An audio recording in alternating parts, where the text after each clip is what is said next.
My sister attacked me and stole my boyfriend 6 years ago. Now, my parents are attempting to reconcile us by inviting my estranged sister to my bridal shower. My sister is 26 and I'm 28.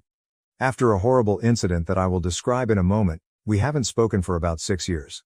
For whatever reason, my parents never discouraged the fierce sibling rivalry that existed between my sister and me as we grew up.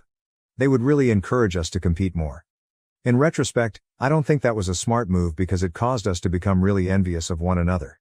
Perhaps our relationship would have been better if they had taken care of it sooner rather than later. When we were younger, we could at least occasionally set aside our differences. But as we became older, our animosity for one another increased. When we reached high school, we hardly spoke to one another, and we enjoyed it that way. After that, I left for college and only saw my sister when I got home, which was somewhat preferable than always being around someone who was unpleasant. I began dating my fiancé around the time I was set to graduate. He finally plucked up the courage to ask me out before I graduated from college, after we had been friends for 3 years. Since I too thought he was great, I said sure. Since we had been friends for years and it didn't seem like a huge deal, I moved in with him after graduation.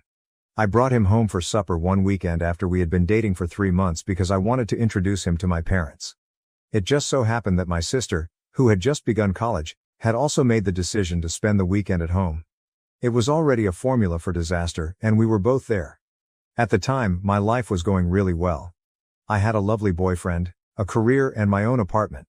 My sister, however, wasn't doing as well.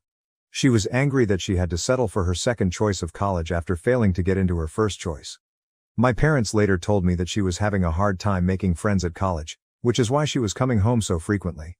I could tell my sister wasn't pleased when I presented my boyfriend to my parents. In the background, she pouted. I introduced them even though my partner was aware of my tense connection with her. She instantly turned on her charm as I introduced her. I tried not to be bothered by it, even though it seemed strange. But then things became more bizarre. My sister was very interested in my boyfriend's life and kept attempting to talk to him when we were all sitting around talking. We were both frightened but we remained silent. Then she went too far and began openly flirting with him in front of me throughout dinner. She wasn't even subtle about it. She was clearly doing it to annoy me. I didn't want my boyfriend to realize how dysfunctional our family was. So I tried to ignore it for a time, but I was at my breaking point. Since he was my lover, I lost my temper and urged my sister to stop since it was repulsive that she was flinging herself at him in that manner. She simply rolled her eyes and continued to speak to him. I snapped and screamed at her, telling her that he was my visitor and that she should show him respect since she was making him feel uncomfortable. She was only assisting my lover in realizing that there were alternatives to me, and I recall her saying that he deserved better. We began cursing at each other because of the manner she stated it, which really irritated me. She wasn't doing as well as I was, so I dubbed her a loser and stated she was resentful. She was deeply affected by that remark. She pulled me over and slapped me after grabbing my hair across the table. Since we hadn't had a physical altercation since middle school, I was initially too surprised to respond. However, it escalated into a full-fledged fight after she struck me. We were so violent that my boyfriend and our parents had to break us apart. Even though we were both hurt and scratched up by the end, we continued to yell at one another.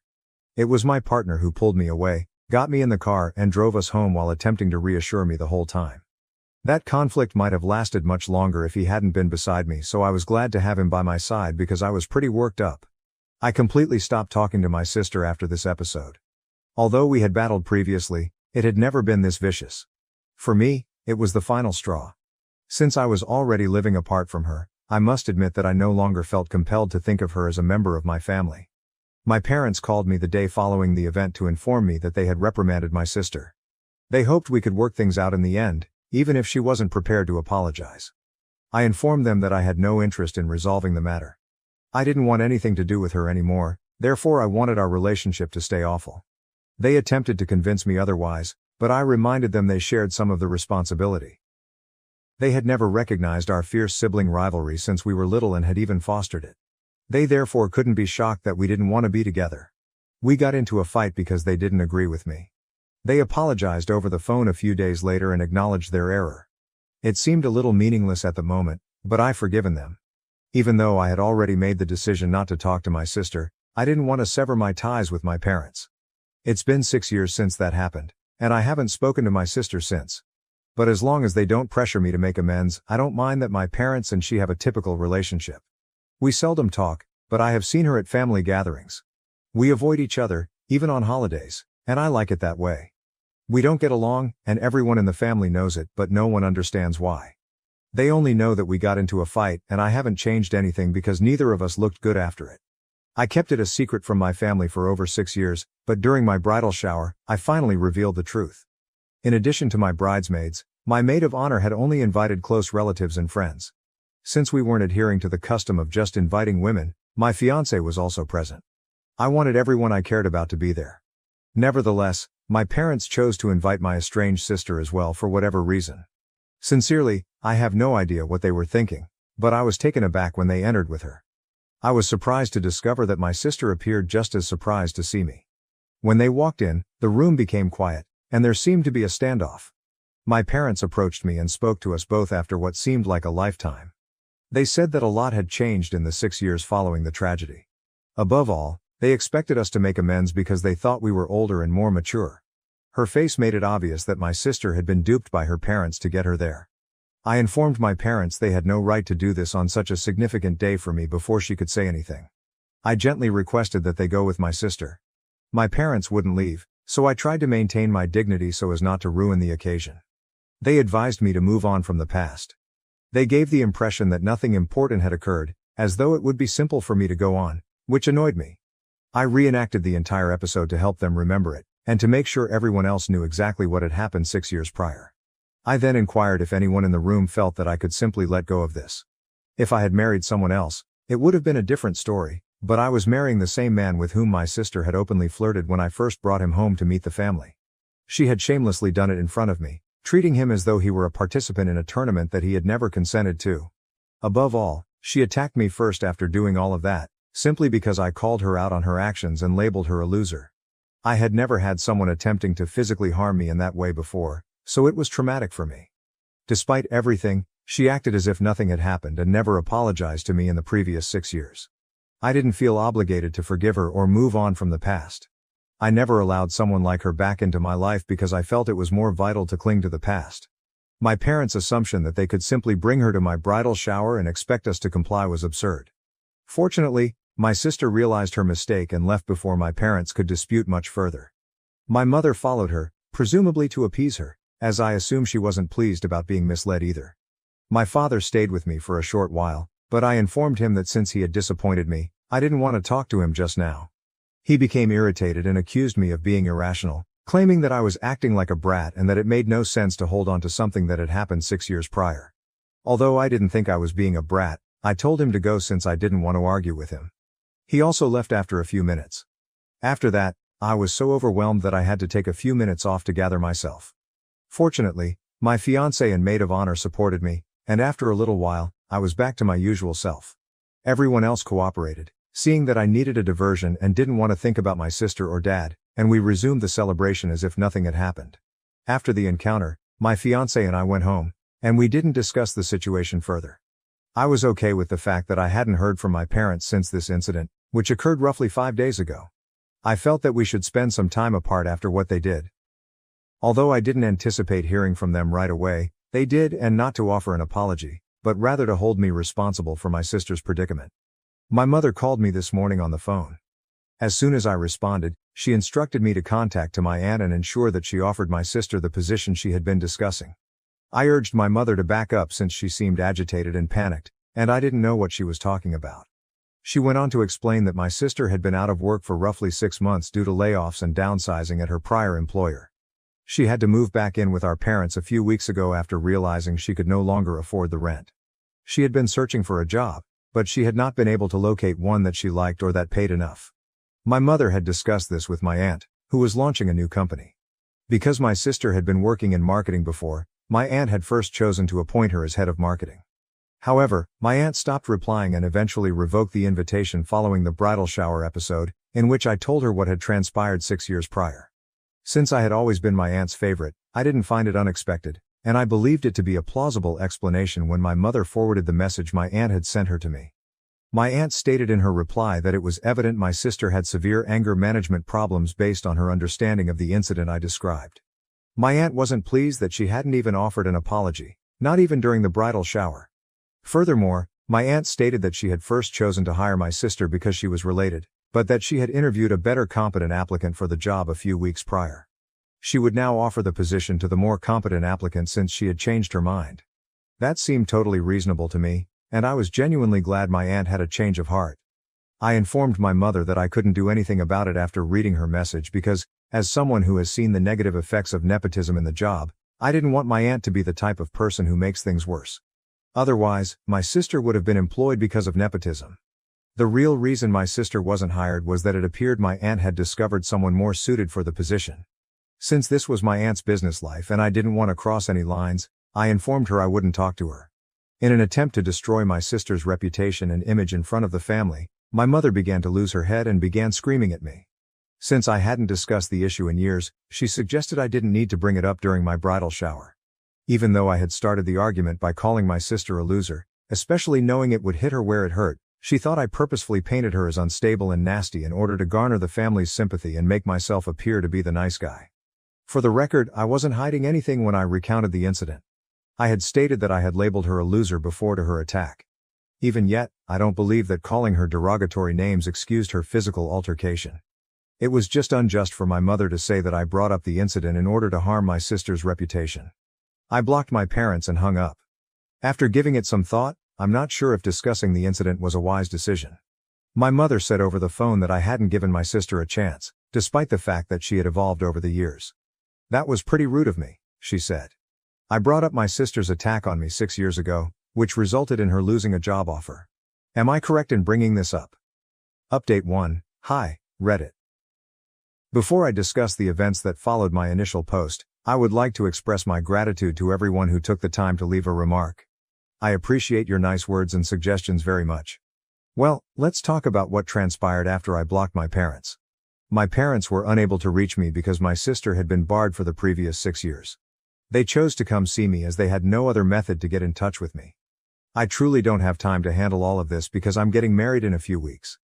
I already have a lot on my plate. Since I had just returned from work and my fiancé and I needed to travel right away for a last-minute wedding dress fitting, I told them to leave when they arrived.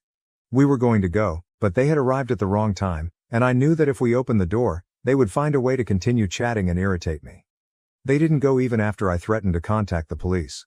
To be honest, I didn't want to call the police since I thought it would be excessive. Being the type of person who phones the police for everything was not something I wanted to be. We agreed to let them in, give them a cursory hearing, and then leave after speaking with my fiancé. After making up our minds, we invited them inside, opened the door, and ordered them to hurry up because we had other places to be. Fortunately, my folks didn't mince words. They said that my aunt had withdrawn her offer to hire my sister due to my actions at my bridal shower. They insisted that I talk to my aunt and make sure my sister found employment because, in theory, I was at fault. I didn't want to repeat myself because it was the same argument. I informed them that I couldn't do anything about it because I had already spoken to my mother about it over the phone. They knew I was busy and I'm getting married in a few weeks, so it seemed senseless to come to my place and discuss it again. My sister then cut me off. They came for other reasons, she claimed, besides the job offer. I was taken aback by that as it was our first conversation in 6 years. She went on to tell me that it was really because of her that they were there. She felt compelled to apologize to me. Since I'm still unsure of how I felt at the time, I genuinely don't know what to say to you all. Since I plainly don't trust her, I had serious doubts about her intentions. I chose to be direct with her as a result. I questioned if she truly wanted to apologize or if she was just there to do so because she believed I could help her land the job. I informed her that I couldn't help her, therefore there was no use in wasting her breath if it was only about the job. She appeared a little taken aback by my candor, but she was able to explain that she had come to apologize and that our parents were there to discuss the job. It was obvious they hadn't talked about this because even my parents appeared astonished when I looked at them. My sister, though, seemed unconcerned. She said that she was merely there to apologize and had no interest in the position. Over the previous 6 years, she had given her actions against me a lot of thought, but she had always found a reason not to say sorry. However, she was unable to deny the reality that she had mistreated me after the bridal shower. My fiancé and I were still having a hard time processing everything, but I could tell she was serious based on her tone and conduct. She informed me that she had been resentful of me since she was a child because she felt like she had to compete with me. Since nothing mattered in the real world, she understood that she had wasted her entire youth and adolescence competing with me. She felt bad about it because we could have been friends, especially because I had made multiple attempts to be her buddy. She acknowledged that she had pushed me away because she always thought of me as a rival. I had felt the same way, so hearing her utter all of it was crazy. I'm embarrassed to say that as she related her story, I began to cry. After that, she spoke to my fiancé and expressed regret for the way she had treated him during their one and only encounter. She acknowledged that the apology was long overdue and that she had been so preoccupied with defeating me that she had failed to recognize the type of person she had become. She didn't wait for our response once she was done. She merely stated that we didn't have to pardon her. She only wanted to let it out, and now that she had, she would stop bothering us. My parents, my fiancé and I were the only people left in the room when she left. Since none of us had anticipated it, we were all sitting in awe, trying to comprehend what had just transpired. My fiancé and I went out for my fitting after my parents eventually left without a word. We didn't talk about any of it until we got home. We only began discussing my sister's remarks approximately 30 minutes ago. Even though it took her 6 years, I felt that her apology was extraordinarily mature. She meant every word, based on her actions. My fiancé and I are currently debating whether or not to forgive her. Since we haven't even finished processing it, it's too soon to tell. We're tempted to get in touch with her later and express our forgiveness. I need more time before I can reassure her that everything is fine, even though I've already unblocked her. Even though it took her many years to realize we could have been friends, that is something I'm truly happy about. Update 2. Hello. I just realized that in my previous update, I neglected to express what I intended to do with relation to my parents. To be honest, I forgot about it because I was so preoccupied with my sister's predicament. In any case, my folks haven't gotten in touch with us since our previous visit a few days ago. We're going to keep avoiding them because I don't think they're sorry for anything. The way my sister and I ended up together is one of the many things I hold my parents responsible for. They still had the opportunity to be better parents, but they blew it. They have consistently made it all but impossible for me to maintain them in my life, despite my best efforts. We've fought and argued a lot over the last 6 years, and I've always tried to forgive them, but I'm at a loss now. People who obviously don't care about my feelings, or even my sister's, if I'm being honest, can't continue to be excused. In the end, we won't communicate with them, and I doubt they'll come to my wedding. However, my fiancé and I want to get in touch with them in a few days to inform them that they are no longer invited at the wedding, just to be safe. Update 3. Hello everyone. Last week I got married. Everything was lovely and fantastic, exactly as I had envisioned, and I had a great time. My parents were not present, as was to be expected. My spouse and I didn't even have to make contact with them. They informed me via email that there had been a huge mistake and that they would not be attending. They said my sister and I had begun to demonize them and that they didn't need to be reminded that we blamed them for the tense relationship. They said that, despite their best efforts to be excellent parents to us, they now intend to take some time off and live their separate lives without worrying about their daughters because we don't value their presence in our lives. I mean, if that's what they want, I'm okay with it. Happier news. A few days after I published my most recent update, I contacted my sister. I told her that I would love for her to attend my wedding and that I accepted her apology. It was a very joyful day, and she kindly accepted my invitation and attended the wedding.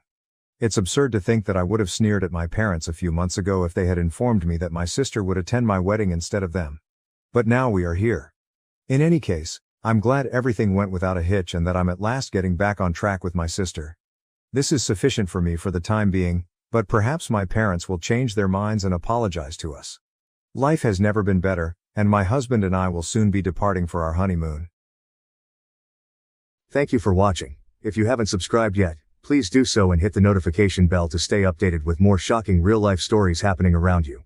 My mom kicked me out for her new family, then demanded college money for my siblings when she found out I'm successful. To put things in perspective, my mother gave birth to me at the age of 20, and my biological father was never involved. He never wanted children, she told me, and because they had only been dating for a few months when she became pregnant, she offered him the option to leave, which he did.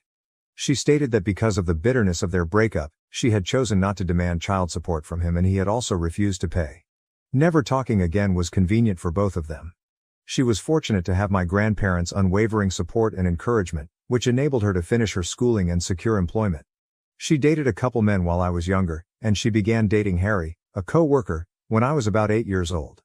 Before getting married, they dated for over 3 years. Although we weren't very close, Harry and I got along well enough to put up with each other being in the house.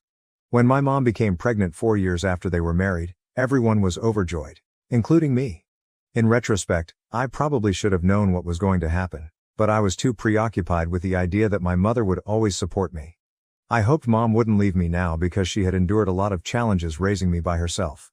She obviously distanced herself from me after she married Harry, and we began to drift apart, but I thought it was only a phase and that things would improve.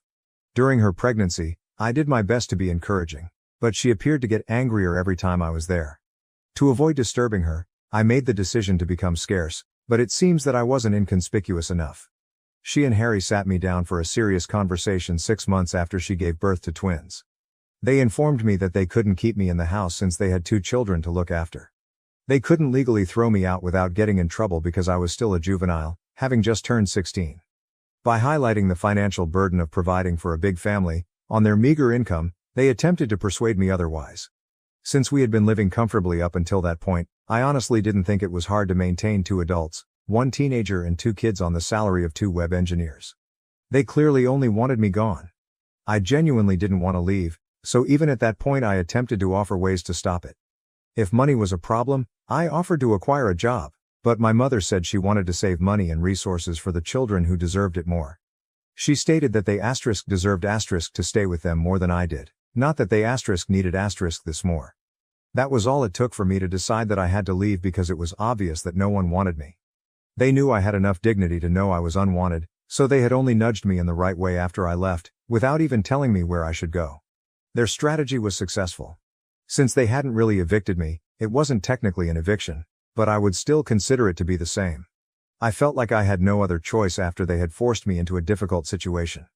I went straight to my grandparents' house when I left that day. They wanted to be there for the twins, so even though they were upset about what my mother had done, they didn't cut her off. At 16, I obtained part-time work because I could no longer financially rely on my grandparents due to their advanced age. When my mom and Harry went to visit my grandparents with the kids, I would see them every now and then, but they seldom ever inquired about me. They tended to be very formal, as if they didn't miss me at all, even when they did see me. They actually appeared to be happy without my presence. I was saddened by my mother's apparent decrease in irritability, but I knew there was nothing I could do about it. Until it was time to go to college, I lived with my grandparents. My mom wasn't involved with me even then, so I had to rely on friends to assist me get settled in my dorm because my grandparents weren't old enough or healthy enough. My mom and Harry declined, preferring to preserve money for the twins' future, so I had to take out a student loan, and one of my relatives co-signed for it. Fortunately, one of my uncles agreed to assist if I assured him that he would never be responsible for any of the costs. I worked while I was in college to make sure I wouldn't fall behind on my payments and to give myself a financial advantage. My mother and I hardly spoke once I started college, and only my grandparents were present when I graduated. Not even my mother bothered to congratulate me. In order to avoid being a burden to my elderly grandparents, I began working and lived independently after college. Although I didn't make much money during the first few years, I was still able to pay for groceries, utilities, rent, and even started to pay off my debt while setting money up for the future. In fact, I would describe that as living on a limited income. Fortunately, things finally got better. It took a while, but I eventually rose through the ranks of my organization. Considering that I received very little assistance, I'm proud of how far I've gone and am now in a rather comfortable posture. Unexpectedly, my mother discovered that I earn a good living, even though we haven't spoken for many years. At nearly 33, I currently hold a senior management role at the same organization where I began my career. About 4 months ago, I got a big promotion, but I wanted to keep it a secret, so only a select few individuals knew about it. To thank my uncle for co-signing my loan back when I was having trouble paying for college, I did inform him. According to what I understand, he just met my mom and Harry at a family get-together and urged her to get in touch with me to congratulate me on my success. Even though I'm sure he meant well, it didn't work out because she didn't even get in touch with me to offer me congratulations. In the end, my mother learned about it and recently visited my home with Harry, insisting on talking to me. I should note that I haven't spoken to her since I started college. I blocked her everywhere and left her out of my life after graduating since I didn't think there was any use in hoping she would change her mind. She didn't appear to be negatively impacted, and to be honest, I doubt she even noticed. Only my grandparents, who were aware that I disliked discussing my mother, were in contact with me and they steered clear of the subject. I didn't really stay in touch with my uncle either, so I was unaware that my mom and Harry had been having financial difficulties for a few years. Only when they arrived at my door and told me how bad things had gotten did I find out. It was wishful thinking, but the only reason I even allowed them inside was because I hoped they would be coming to make amends. They began by stating that they had heard from my uncle about my promotion and how I was one of the youngest individuals in such a prominent position in my firm, rather than congratulating me on my accomplishment. It seems that they were surprised that I had kept it from them. Ironically, I was taken aback that they expected me to communicate with them at all, much less deliver any positive news. Additionally, they were disappointed that I had shut them out of my life, claiming that it was only because they had prioritized their children above me. They maintained that I should have been old enough to comprehend their rearranged priorities and not harbor resentment as a teenager. They said that I should have supported their decisions rather than going in with my grandparents. I'm not even sure why they thought I would agree with their choice to expel me from the house. They tried to gaslight me into thinking that I was the bad guy for being angry that they had ejected me so they could spend time with their children alone, but that's how they began our reunion after all these years. They talked about how tough the past several years had been for them without even giving me a chance to explain my side of the story. They described how they had launched their own company but, regrettably, it did not succeed, resulting in losses. They were now attempting to make up for previous losses, and they desperately needed money as the twins were getting close to college age. I saw then why they had come. They needed financial assistance. They didn't waste any time going right to the point, even trying to soften it by claiming that I could make it up to them by paying for my siblings' schooling, but that at first they were upset that I hadn't contacted them despite performing well. Their attempt to make it seem as though they were doing me a favor by allowing me to pay for the college education of 2 children I no longer knew astounded me. I told them right away that I wouldn't be doing that and that it was disrespectful of them to believe they could coerce me into doing so. I became irate and reminded them that they were the reason I had to work during my college years and pay for my own education. Because they wanted to save for their real children, who they believed deserved it more than I did, they had refused to provide me with financial support back then. I assured them that they had no right to expect anything from me now, particularly financial support, since I had never questioned their choice to put the twins first and had just left them alone. They actually no longer had the right to demand that I communicate with them. Instead of attempting to emotionally control me, I pointed out that they could now use the same money to pay for the twins' college bills because they had wished to conserve money and resources for the children who deserved it. I had nothing else to say, so I asked them to go. I was stupid to invite them inside my house in the first place, assuming they might have come to express regret for their treatment of me.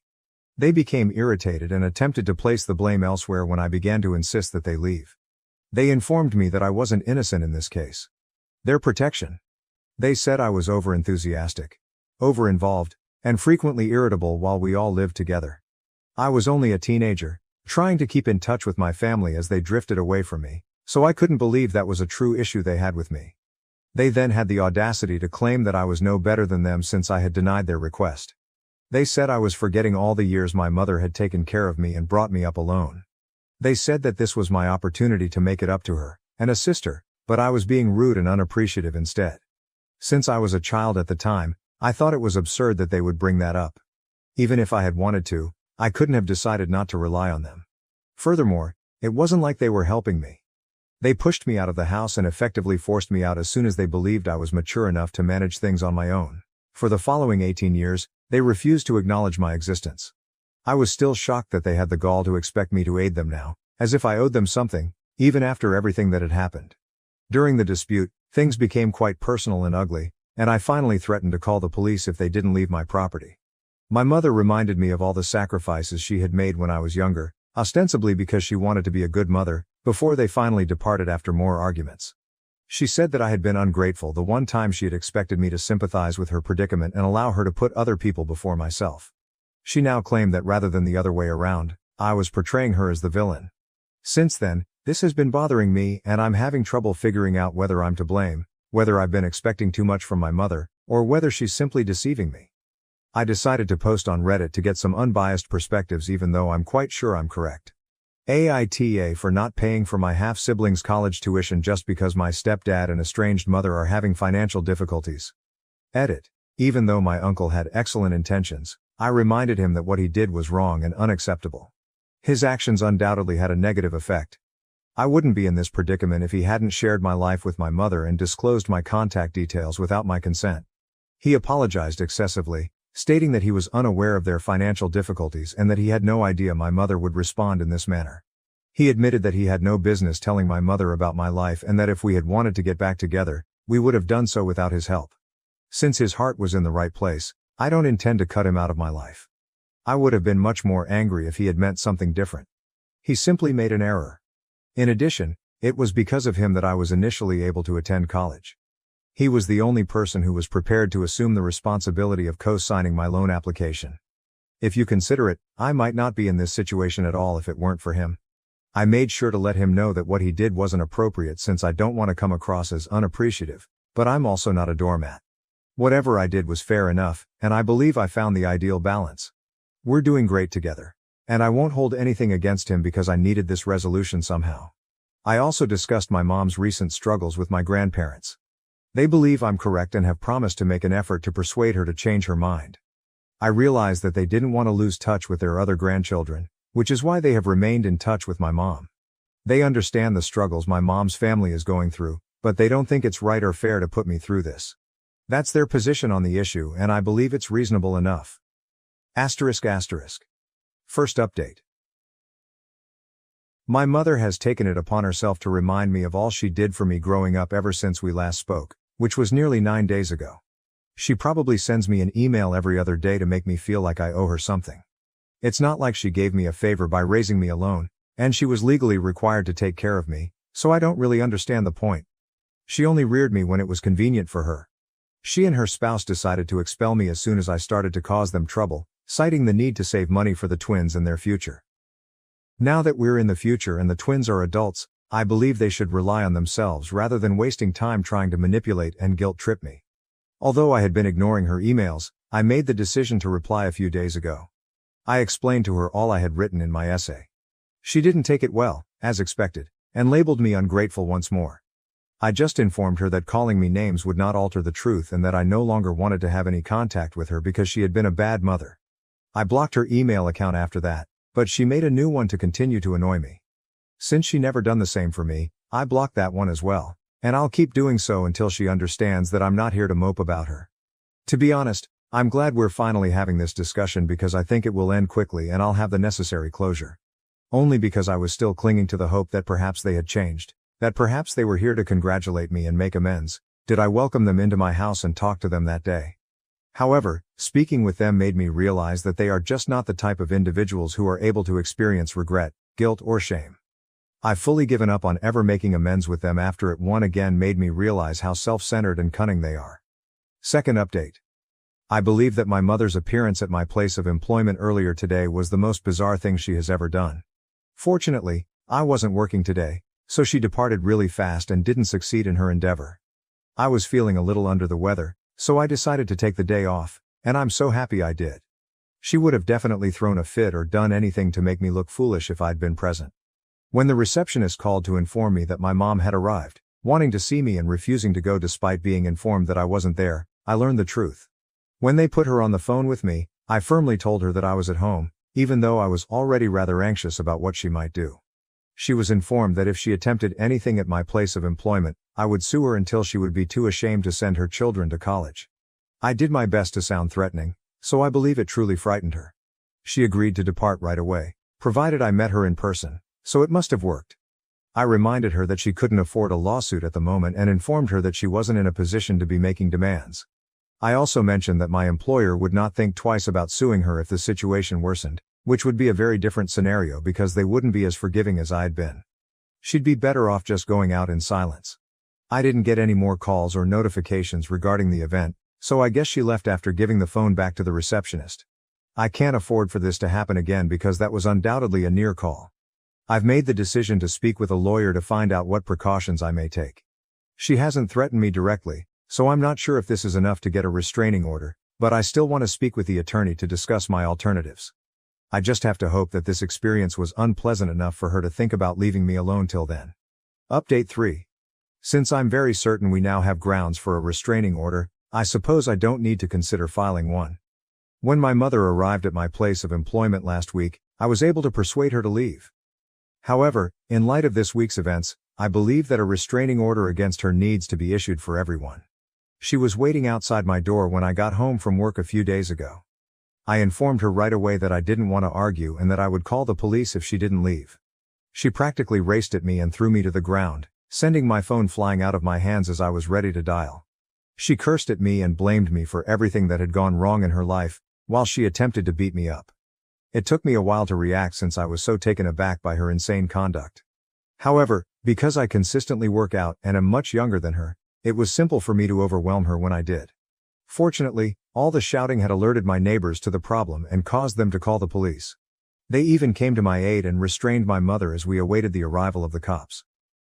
I made the decision to file charges when the police eventually arrived. She is currently in a lot of trouble. In addition, I've discussed this with my attorney and requested a restraining order against her. I've been informed that Harry has taken the children and moved in with his parents. I'm not sure if he intends to come back anytime soon.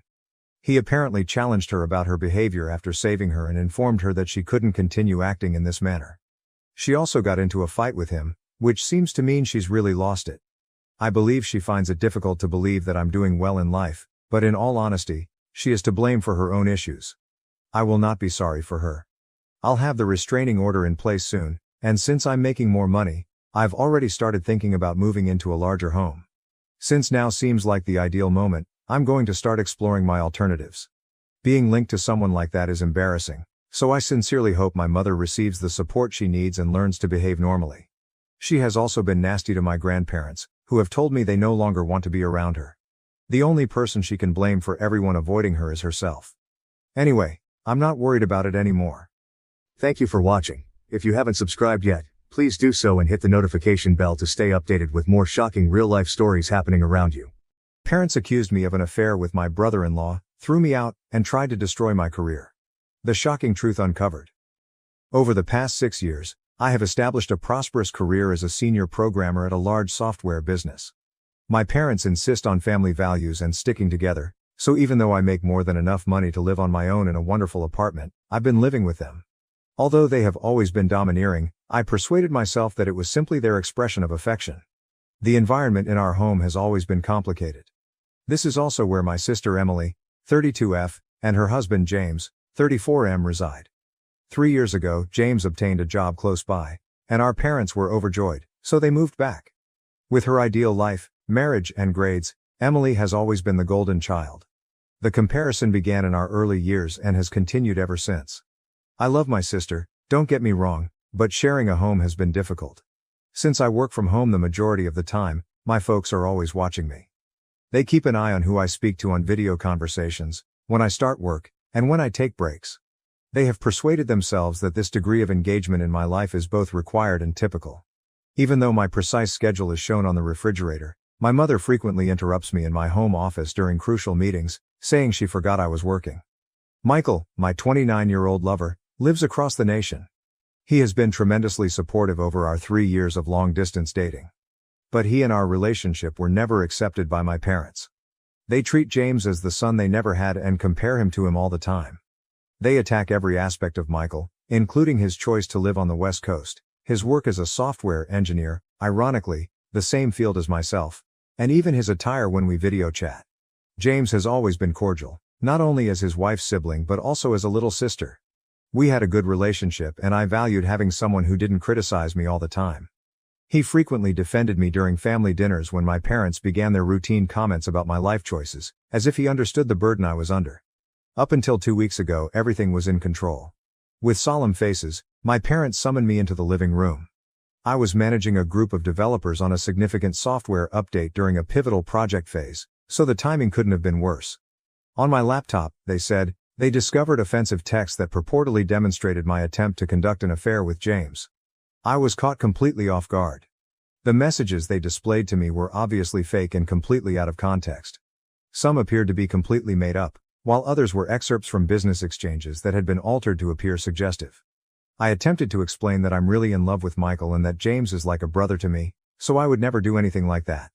They wouldn't look, even when I promised to show them my actual message history. They refused to pay attention. I've always envied Emily's happiness, my mother said, sobbing. And she should have anticipated this because of my rebellious nature. I was a disgrace to the family, according to my enraged father. In the midst of the largest project of my career, they gave me a 24-hour notice to leave the house, a 24-hour notice to pack up my entire existence. I called my grandparents in tears and desperation. They have always been my refuge and our family's sane voice. They immediately believed me after I showed them the actual mails and gave them all the details. They took me in, provided me with housing, and helped me get through this ordeal. In order for me to continue working, my grandfather even assisted me in setting up a makeshift home office in their spare room. My father was furious to learn that I was staying with them. When I wasn't there, he actually came to their house and yelled at them for enabling me and undermining his authority. My father became even more irate when my grandfather refused to back down and stood up for me. Declaring he would never talk to them again, he stormed away. I was devastated to see my grandfather, who is normally composed, trembling with rage following that altercation. When my father began getting in touch with my place of employment, things got worse. He made outrageous charges about my inappropriate behavior and unstable mental state in emails he sent to my manager and the Human Resources Department. He even made an attempt to persuade them that I was giving competitors access to company secrets. Fortunately, my manager has been understanding and my work history speaks for itself. However, the strain is having an adverse effect. It has been embarrassing for me to have to explain these private matters to my staff. Then my granddad unexpectedly died yesterday. The agony is intolerable. He was more than simply my grandfather. He was also my confidant, my guardian, and the one who always had faith in me. The fact that my parents did not attend the funeral only makes it worse. They had left town. Later, when I was organizing my grandfather's funeral, I discovered through my cousin that they were actually on vacation, sharing photos from a beach resort on Facebook. Every happy picture they shared made my heart ache. Taking an emergency leave of absence from his job, Michael flew in to support me during this trying period. My parents appeared out of nowhere as soon as he got to my grandparents' house. As though Michael's presence was somehow improper, my father icily inquired as to why he was there. I eventually lost my temper at that point. I asked them who they believed had taken care of all the funeral planning, who had supported Grandma during her most trying time, who had stayed up late planning the ceremony, calling family, and interacting with the funeral home while they were taking selfies on the beach. Then, in an unsettling development, my father's entire personality altered. A disturbing peace took the place of the rage in his eyes. He became oddly calm and said he wanted to forgive me for what had happened with James and let the past be the past.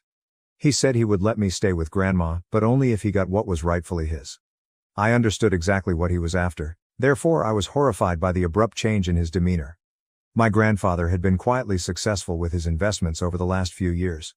My father desired his inheritance because he had accumulated a sizable nest egg. He had the gall to come and demand money after everything they had done to us and after leaving us during the funeral. He was unaware, however, that Grandpa had anticipated this. While organizing Grandpa's study the day following the death, we discovered a note hidden in his desk drawer. All it said was, "Call Bob." Bob, who had visited him multiple times over the years, was both his lawyer and an old friend. We found out that Grandpa had left everything to me when we got in touch with him. I now owned every cent of his savings. Grandma would always have a place to live, protected from anyone who would try to take it away from her, thanks to the house being signed off to her. My father broke his cool exterior when I told him this. As he accused me of controlling Grandpa and turning him against his own son, his face flushed with anger. He went on a tirade about how he deserved his parents' money and how he had always supported them. He was the one who had left his family to pursue his greed, so it was almost comical that he was accusing me of deception. In an attempt to persuade me, my mother said things like, "Didn't you try to take away your sister's happiness? You now wish for us to suffer as well." However, I refused to back down. Grandpa had made up his mind, and I was going to respect it. I clarified that Grandpa had only recognized where their priorities lay and that Bob, his attorney, could confirm all I said. I also said that there was no conspiracy. The tension in the air was oppressive as they departed. As I watched them leave, I felt both relief and grief, relief that Grandpa had kept us safe even when he was not around and sadness that my connection with my parents had reached a breaking point. I'm now concentrating on reconstructing my life and caring for Grandma. Throughout it all, Michael has been amazing, offering consolation and support when I needed it most. However, I can't help but wonder whether there was anything I could have done differently to avoid all of this suffering. Reddit. I realize this post is lengthy, but I had to get everything out.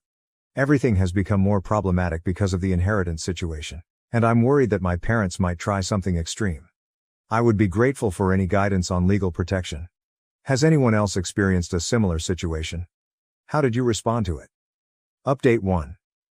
Things took a turn for the worst a few days after my last update.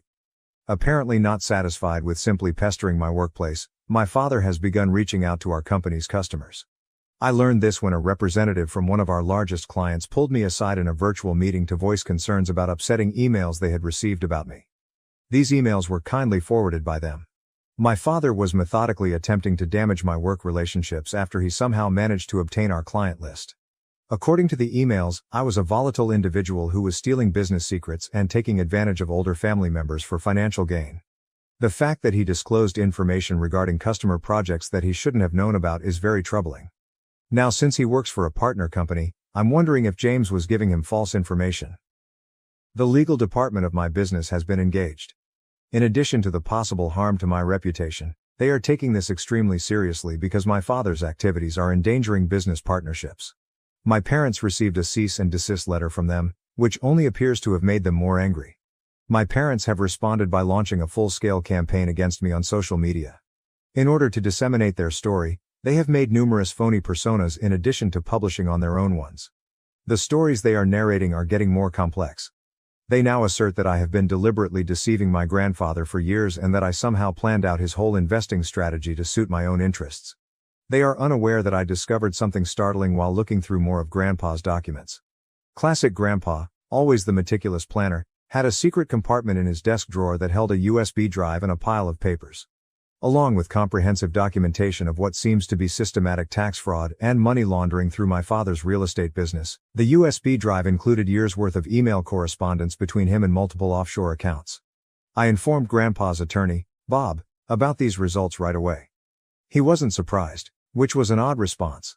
Grandpa had apparently been gathering this information for years, recording each dubious business transaction and suspicious activity. Even photos of meetings with well-known dishonest business people were included in the folder. Bob clarified that Grandpa had been assembling evidence but was holding off on taking action until the perfect time. A set of emails revealing that my father had been embezzling money from his own parents' accounts for years was the most upsetting finding. Probably thinking they wouldn't notice, he had managed to get access to their financial portfolio and had started taking little amounts out. Grandpa did notice though, and instead of confronting him right away, he decided to record everything. To examine all the evidence, Bob is currently collaborating with a group of forensic accountants. According to him, we have more than enough to possibly file criminal charges in addition to defending against any legal claims my parents might make. I have mixed feelings about this.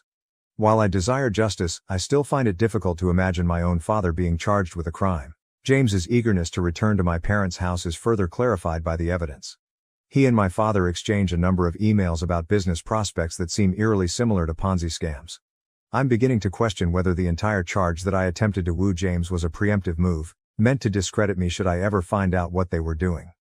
In the meantime, my mother has started calling my grandmother every day, alternating between threatening her and guilt-tripping her. The most recent strategy is asserting that my father's health is suffering due to the stress of my betrayal, and that I will be held accountable if anything were to happen to him. On Bob's recommendation, my grandmother, God bless her, has begun recording these calls. We've put in new cybersecurity procedures and placed security cameras throughout the house to keep ourselves safe. Bob suggested that I freeze my credit and assisted me in securing all of my accounts. When my parents see their intimidation strategies aren't working, he fears they may attempt a financial retaliation. My job has been suffering due to the stress, but in a surprising turn of events, this has improved my standing inside the organization. My manager has been tremendously supportive after seeing the proof of my father's harassment campaign. My application for a completely remote job has been expedited, so I won't ever have to worry about working from my parents' house again. Throughout it all, Michael has been my pillar of support. In a spare room at my grandmother's house, he has assisted me in setting up a safe home office with backup systems and secured communications. We're also talking seriously about his moving to a job nearer to me, but I'm concerned that this would make my parents even more of a target. To help me cope with everything, I've started going to a therapist. She is assisting me in realizing that I am not to blame for anything and that it is acceptable to feel both love and resentment for my parents. Processing the knowledge that the folks who raised you are not who you believe them to be is a difficult process. We are currently awaiting the completion of the forensic accountant's analysis. Within a few weeks, Bob continues, we should have a good picture of the scope of my father's financial crimes. I'm getting ready for whatever might happen next. My parents, who know me well, will not tolerate this. I appreciate your prior support, Reddit. I never thought my family's drama would reveal something so significant. Has anybody else learned that their parents committed financial crimes? How did you decide whether or not to report them? I'd really appreciate some advice on this. Update 2. Emily arrived at our home this morning without warning. As I prepared myself for another altercation, I saw a broken lady instead of rage. Her normally flawless appearance was unkempt, and her eyes were red and puffy. She broke down in tears before I could even inquire what was wrong. She sobbed and told what had transpired. James had been in Chicago on a purported work trip. Emily had flown out to his hotel in order to surprise him. She believed a romantic gesture may help ease her feelings of insecurity over their relationship. Rather, she entered his room and found him with another lady. It wasn't the worst part though. Emily insisted on seeing his phone during their heated argument. The whole story of our family was broken by what she discovered. The offensive messages that had caused me to be expelled. I never made them. To escape suspicion, James had kept one of his mistress's phone numbers under my name. Using my name as a front for at least 3 different women, he had been having several encounters. The most startling aspect of all was perhaps how our parents reacted when Emily told them this information. Rather than offering their heartbroken daughter assistance, they advised her to remain silent and try to resolve the situation with James. They cared less about Emily's happiness and more about keeping up appearances. To spare the family the shame of a divorce, they even advised her to forgive him. Then Emily found something much more unsettling. She discovered emails on James's laptop that showed he and our father had been involved in more than just family affairs. Together, they had established a number of shell corporations to conceal funds from investors and taxes. James has been directing contracts to these shells at exorbitant pricing by virtue of his position at his company. Accounts in Switzerland and the Cayman Islands were found via the money trail. Emily discovered pictures of James having meetings with strangers, all of which were stored in a secret folder called insurance. James appears to have kept records of everything, most likely for protection against any attempts to expose him. Another realization dawned on me as Emily told me these specifics. Not only was the inheritance at the center of the recent harassment of my clients and workplace, but it was also a frantic attempt to discredit me before I might learn of their financial machinations. They thought I might eventually find their digital trail because I work in technology. My sister is currently residing at Grandma's house with us. She is working with Bob to document what she has discovered and has filed for divorce.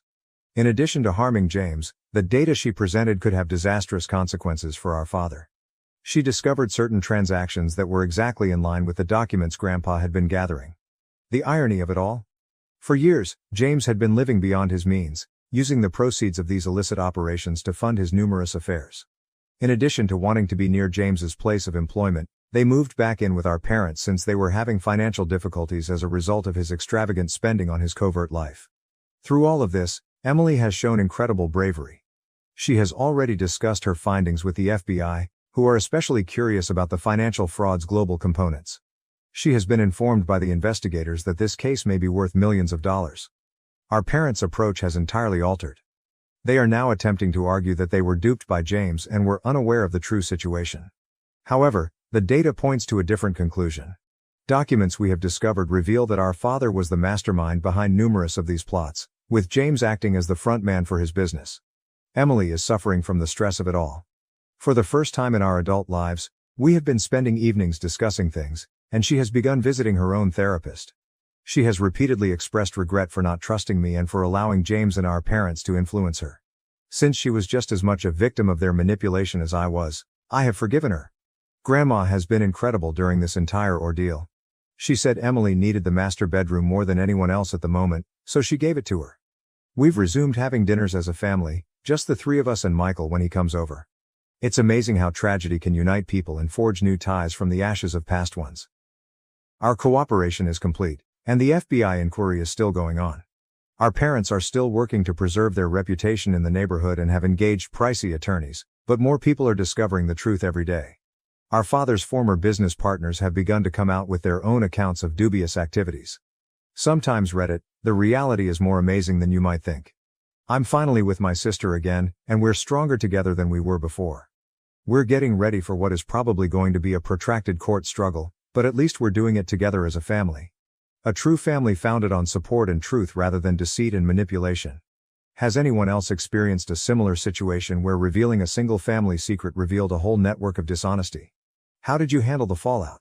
Update 3. The pace of progress has exceeded everyone's expectations. The FBI intervened last Friday morning when my father and James were enjoying their customary business breakfast at their preferred high-end eatery. I will never forget the expressions on their faces as they were carried out in handcuffs, directly in front of the city's most affluent business community. In an instant, their meticulously constructed image of prosperous business people fell apart. Teams attacked their offices, our parents' home, and a number of storage units we were unaware existed as part of the coordinated raid that took place in numerous locations at once. They discovered proof of a 3-continent money laundering scheme, offshore account details, and decades worth of fake documents. Over $50 million is the preliminary estimate of the whole scam. However, that wasn't even the most fulfilling aspect. Do you recall the pictures James had saved for insurance? As it happens, he wasn't the only one who kept records. 3 of his ex-girlfriends came forward with pictures, emails, and text conversations dating back years. They had been silently constructing their own case and were all aware of one another. The finest aspect. For months they had been collaborating with the FBI. James's recent business travels were watched, and every transaction was recorded. As one might anticipate, my mother's response to the arrest was quite predictable. She made an effort to play the victim by saying she was unaware of their illicit actions. When the FBI disclosed that they had recordings of her actively engaging in money laundering through her charitable foundation, that story completely collapsed. All those lavish galas she held to raise money. Simple plots to wash up shady finances. There has been extensive media coverage. The story was carried by all local news channels and even by several national ones. Prominent businessmen and son-in-law arrested in multi-million-dollar fraud scheme. The headlines continued to appear. Overnight, my father's meticulously cultivated reputation as a community leader and benefactor was destroyed. The reaction from their social circle was fast and harsh. Those who once admired them at charity functions now act as though they had never met them. Their church requested that they resign from all committees, and the country club canceled their membership. In an effort to protect their own reputations, former business partners are going out of their way to assist the authorities. James's business quickly distanced itself from the situation. He was fired right away, and they are completely assisting with the investigation. As it seems, he had also been defrauding them by inflating contracts and keeping the difference for himself. His name has become poisonous in the sector, and his professional reputation has been utterly wrecked. What the forensic accountants at the FBI discovered made me laugh aloud. Grandpa left that property in the trust in Florida. It was more than simply a dilapidated house, it held the secret to their whole scheme. Grandpa had purchased it especially to serve as evidence after learning that it was being used as a front for money laundering. He was aware that the property inquiry would reveal everything if they attempted to challenge the will. Even from the afterlife, he played them like a chess master. James and my father both agreed to plea bargains last week. The punishment is severe. My father will serve 15 years in federal prison, James will serve 12 years, and all assets related to their crimes will be forfeited. For the remainder of their lives, they will both be making restitution.